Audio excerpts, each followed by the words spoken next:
Chapter 5 The Phantom Beast Night. In the spring of the Red Moon calendar, year 195, near the Warmwater River estuary in the small natural village of Hike, there lay a modest, run-down courtyard at the southern edge of the village. Stacks of raw timber were piled up like small mountains against its walls. Hi, Kathunk! Hi, Kathunk! A rhythmic sound came from within the logs, accompanied by a young boy's voice. If one ventured into the courtyard, they'd see a boy chopping wood. Humans truly are a peculiar species. Living in warm lands, eating the finest nutrients, they might still fail to achieve robust health or raise strong, mountain-like youth. Yet here stood the boy, a perfect contradiction. For 3 long years, he'd been subjected to the relentless day and night training of an eccentric man claiming to be an imperial noble, Uncle Chi. He hadn't consumed a single ounce of superfood, but the muscles rippling across his arms with each swing of the axe were a testament to sheer physical resilience. His muscles flowed like liquid mercury, vanishing from his waist only to reappear on his arms and shoulders with each strike, before vanishing again. Even in early spring, the weather by the Warmwater River was freezing cold. Most people were still bundled up in thick coats made from the pelts of snow beasts. Yet this boy, barely in his early teens, wore only a pair of leather shorts. Sweat dripped from his forehead and torso, freezing into tiny ice crystals the moment it hit the ground. White mist billowed from his body as if he were steaming. Spitting into his calloused palms, the boy grabbed a medium-sized axe and swung it in a wide arc. With a sharp downward stroke, he split a log, 1/2 meter in diameter and 30 centimeters tall, cleanly in two. Without pause, he picked up a chopping knife and crouched down, quickly whittling the split wood into neatly sized firewood. Wait, a chopping knife? Even the strongest of lumberjacks on the frozen continent had to rely on proper axes to cut through its tough coniferous hardwood. Using a knife? A thin blade like that would get stuck in the wood after a few strikes, and it would take 5 or 6 more swings to fully split the log. Not to mention, the blade would dull or break quickly. So, just how strong would someone need to be to wield a knife like an axe? "Son, come here for a moment," a voice called out shamelessly from the house. "Yes, Uncle Chi, I'll be right there," the boy replied, stacking the wood neatly before walking into the recently built log cabin, constructed just the previous summer. "Starting today, you'll be learning how to use weapons. You won't need to chop as much firewood in the afternoons anymore. Half your time will now be spent training with weapons," Chi Hanfeng announced solemnly. It wasn't often he spoke with such seriousness. "What kind of weapon do you like?" Let me recommend a combination of a knight's lance and a longsword. It's perfect for you. You'll absolutely love it." Without waiting for Amy's response, Chi Hanfeng enthusiastically began promoting what was clearly his personal favorite. "Look, you're taller than most boys your age, but not as big as those barbarian kids. So, a giant 2-handed axe is definitely not suitable for you. Based on what I know about you, you clearly won't enjoy being an archer who relies on sneak attacks to earn their keep. The moonlit scimitar and shield combo is too weak and better suited for people with no strength. Hammers? Those are practically obsolete. And don't tell me you're thinking about infantry spears. Those are only useful in the military for countering cavalry. Outside of that, they're completely useless," Chi rambled on, carefully observing Amy's expression and trying to say whatever might convince him. "I want to be like my father. I want to learn the 2-handed greatsword," Amy replied, quiet but firm. Perhaps growing up with such a nagging uncle had driven him to become unusually reserved. "Just like your dad." "Huh? You've got spirit." "I like it," Chi said with a mischievous grin. Ruffling Amy's hair affectionately, he suddenly grabbed the boy's cheeks, twisting them with exaggerated ferocity.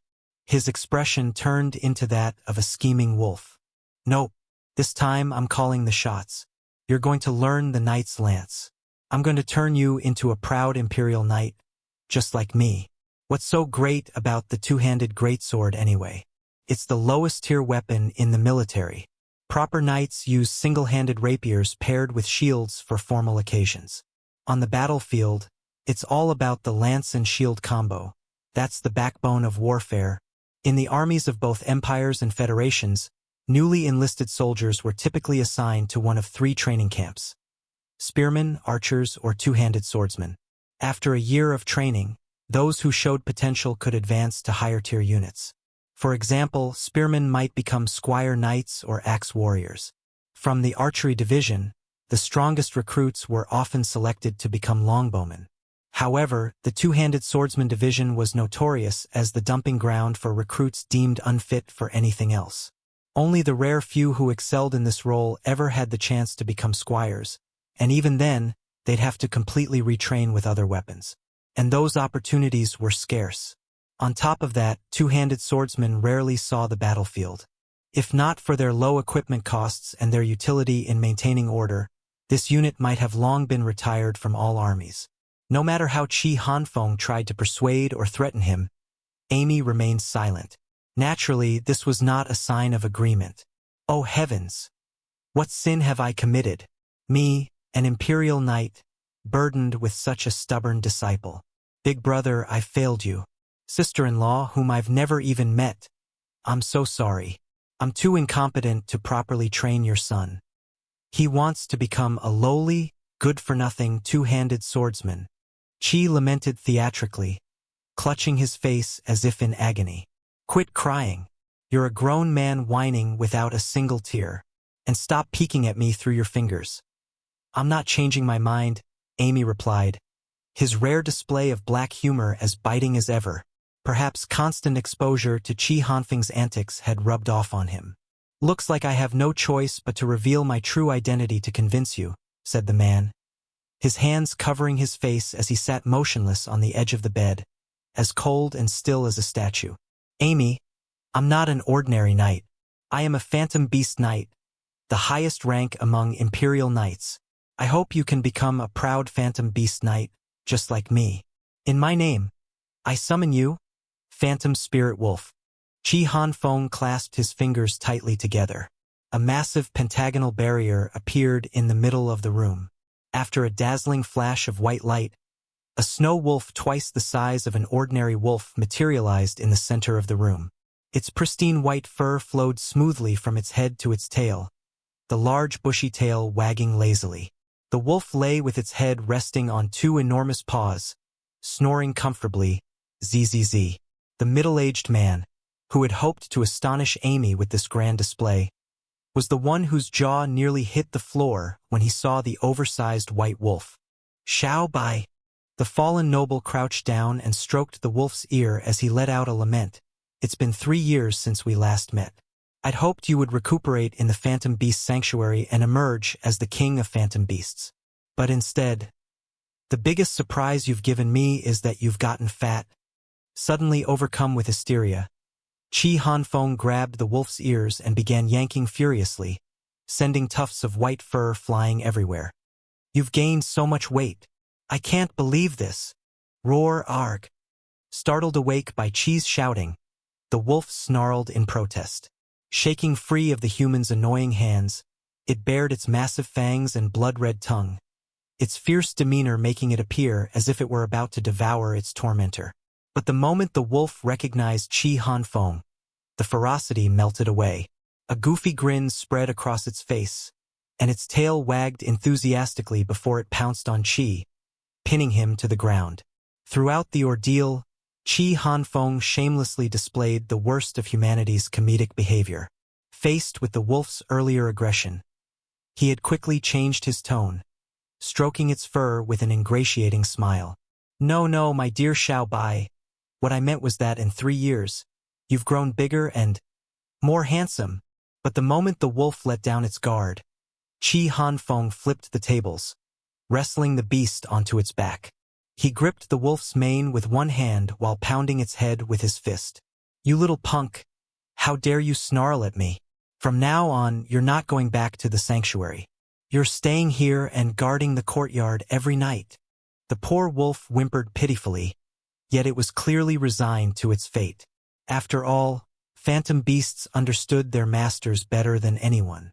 Xiao Bai should have known better than to test Hanfeng's patience. It had only itself to blame. Amy, meanwhile, had been utterly stunned. Snow wolves were creatures that struck terror into the hearts of the local people, and this enormous wolf, summoned out of thin air, was enough to leave even seasoned hunters frozen in fear. Hanfeng, satisfied with the look of shock on Amy's face, sat atop the wolf with an air of triumph. Grabbing a lance and shield from the wolf's side, he proudly declared, "What do you think? Impressive, right? If I were in full armor right now, I'd look even cooler. And here's the best part, this mount doesn't need you to feed it. It can return to the barrier whenever it needs to find food." Cautiously, Amy reached out to touch the wolf's fur, his eyes filled with curiosity. "Do you know why I keep calling you, son?" Hanfeng suddenly threw out a tantalizing question. What Amy didn't know was that, across the 3 known continents, the highest-ranking warriors were dragon knights. However, dragons were exceedingly rare, especially dragons willing to cooperate with humans, making dragon knights nearly impossible to cultivate intentionally. The total number of known dragon knights across all nations didn't exceed 30. While their strength was unparalleled, their scarcity made them unsuitable for regular military use. Second only to dragon knights were phantom beast knights. Though phantom beasts couldn't use magic and couldn't rival dragons in one-on-one combat, they could float in the air using the power of barriers. Most importantly, phantom beast knights could be trained. Phantom beasts served solely as mounts, but their species and environment directly influenced a knight's combat prowess, offering various boosts. For example, in the frozen continent, Hanfeng's phantom spirit wolf granted him a 50% edge in battles against other phantom beasts. Against regular snow wolf riders, there was no contest. Ordinary knights stood no chance against phantom beast knights. The Phantom Beast Sanctuary, located at the border of the Amy Empire, the Haiha Mercenary Empire, and the Hughes Empire, the Phantom Beast Sanctuary was surrounded by the towering sacred snow mountains, with an average elevation of 4,000 meters and a radius of 500 kilometers. No matter which direction you approached from, crossing the sacred snow mountains led to a dramatic drop in elevation, down to roughly 800 meters, revealing the legendary Phantom Beast Sanctuary.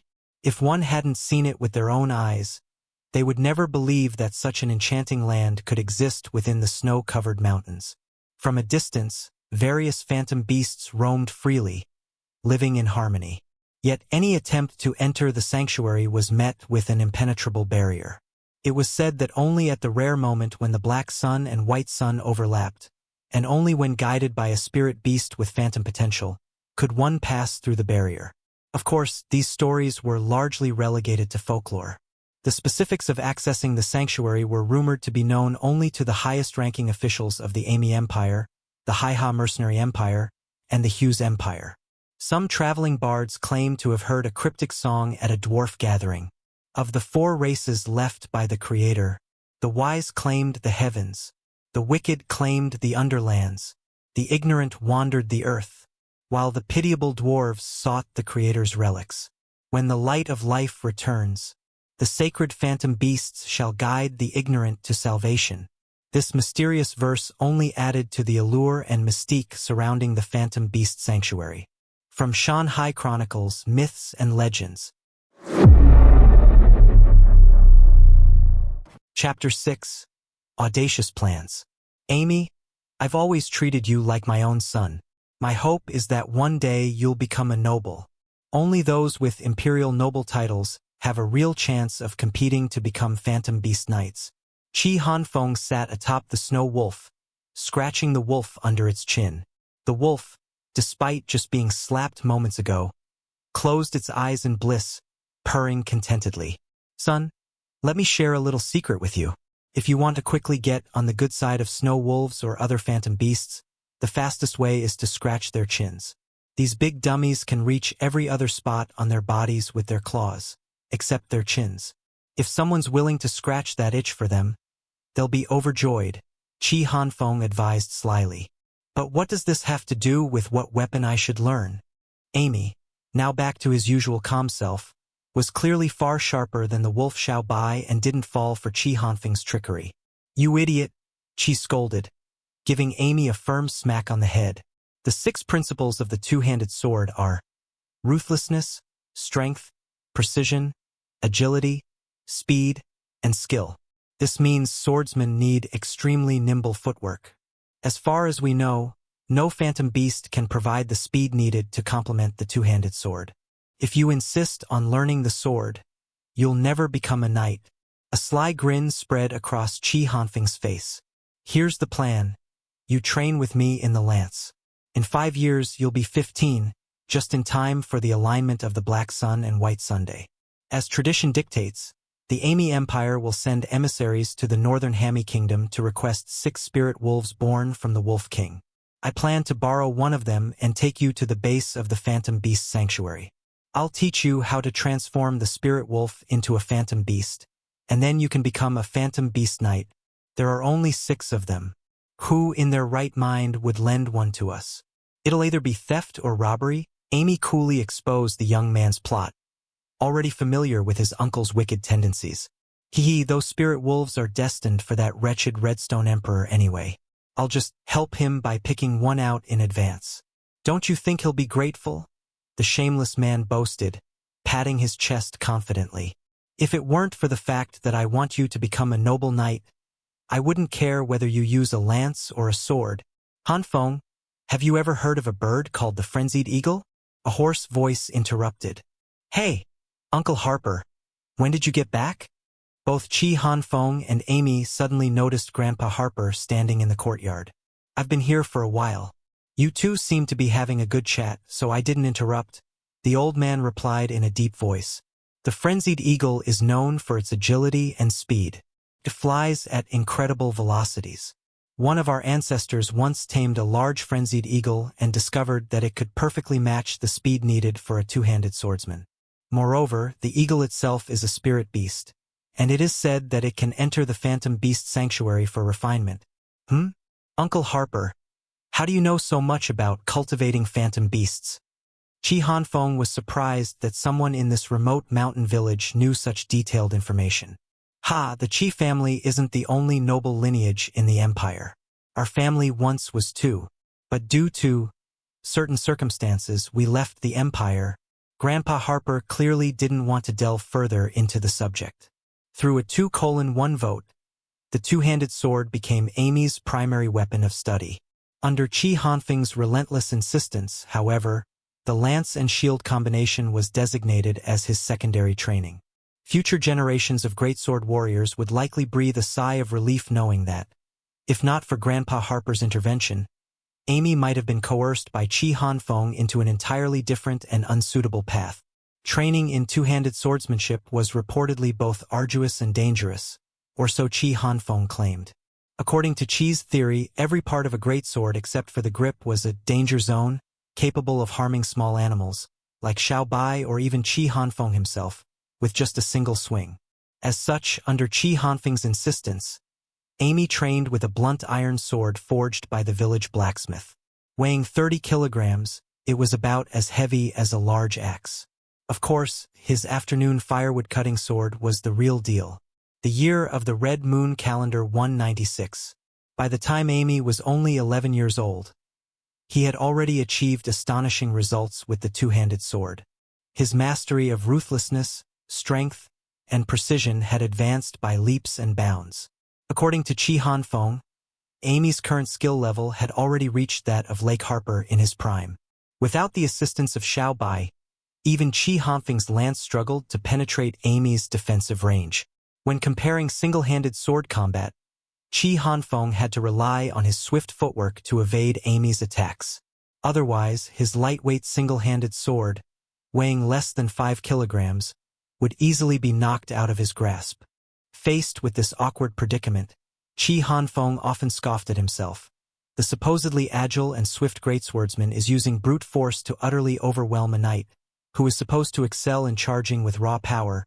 Of course, this was not a scenario Qi Hanfeng wanted to see continue. While mocking the situation outwardly, his devilish mind had already begun crafting a new training plan for Amy. The summer of the Red Moon calendar 196. After 4 years of grueling morning runs, Amy's daily routine took a dramatic turn. What followed would later be remembered by the adult Amy as the 3 years of demonic torture. Every morning, Amy still had to wake up early. His first task was to dive deep into the dense, frozen forest to the east. Under Qi Hanfeng's watchful eyes, Amy was required to strip down to nothing but a pair of shorts and wander barefoot through the forest. Thankfully, at that hour, no one else was in the forest to witness what would undoubtedly have been considered a bizarre display. The trees in the frozen forest were adapted to withstand 10 months of snow and ice each year. Their leaves were all needle-like and coated in a thick layer of wax to prevent water loss.